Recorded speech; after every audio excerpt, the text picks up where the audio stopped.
Una voz que ha retratado por años la picardía y la lucha de nuestro pueblo. Este hombre es una de las figuras más importantes de nuestra música y ha logrado trascender a Latinoamérica gracias a sus letras de profundo contenido social.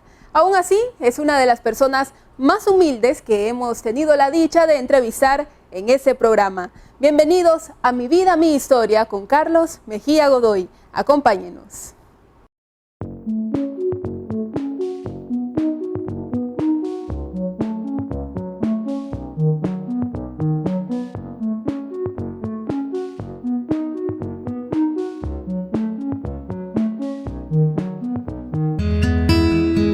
Sus manos toscas para las tareas duras que demandaba la elaboración de marimbas, oficio de su padre, lo condenarían a la soledad, pero al mismo tiempo le darían un consuelo majestuoso.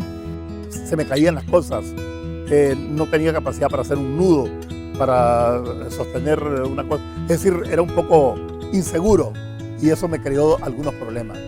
Pero ¿por qué digo yo que es paradójico? Porque eso creó en mí el empeño del estudio.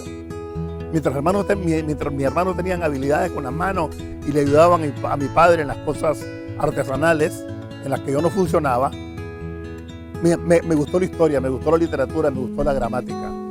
El rústico y pequeño Somoto, ciudad donde nació el 27 de junio de 1943, conspiraba con sus paisajes florecidos de verdor y sus populares y peculiares personajes para desarrollar la inventiva de aquel pequeño, que pronto inició a escribir sus canciones y a exhibirlas en las veladas de aquel poblado, donde la energía eléctrica, la televisión y hasta el agua eran un lujo.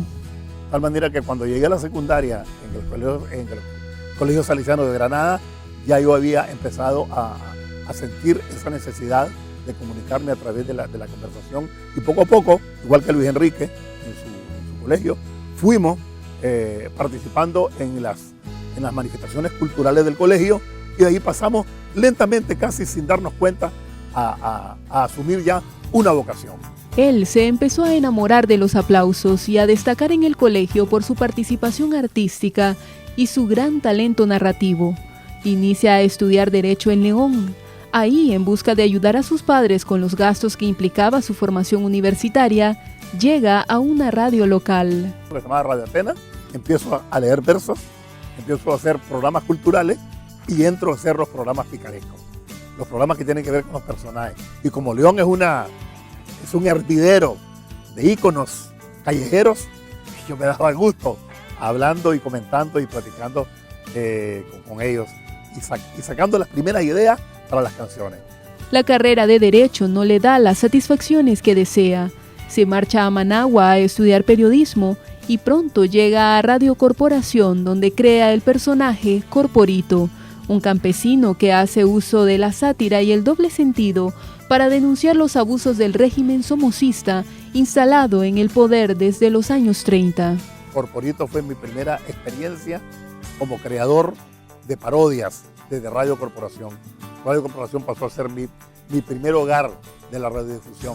Después de haber trabajado en Radio Mundial, Radio 1000, otras emisoras. Pero en Radio Corporación, don Fabio Badea Mantilla me abrió las puertas y me dijo: usted tiene un espacio aquí donde volcar toda su capacidad creativa.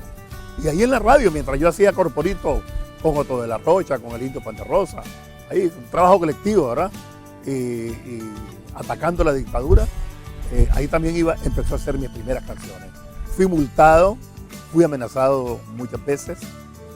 Porque era un programa que lo escribía Carlos y a veces yo le ayudaba a hacerlo también, de sátira política, ¿verdad? Pero dura. Una sátira política dura, donde Carlos le daba directamente en la nuca a los políticos de esa época, ¿verdad? Y creo que incluso en esa época fue la primera vez que un programa y un personaje de la radiodifusión tuvo la primer multa que se impuso aquí en Nicaragua. Comprende que la música es lo suyo y aunque sus padres se oponían en un principio a que abandonara la universidad, terminaron aceptándolo.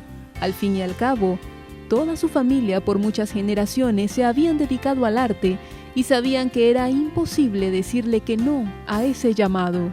Lo que no sabían don Chale Mejía y doña María Elsa Godoy es que su hijo estaba a punto de enfrentarse más directamente al régimen, con el lanzamiento de su primer disco A Flor de Pueblo y obras posteriores en las que músicas como la Misa Campesina se convirtieron en el eco de los oprimidos y tuvieron un respaldo masivo.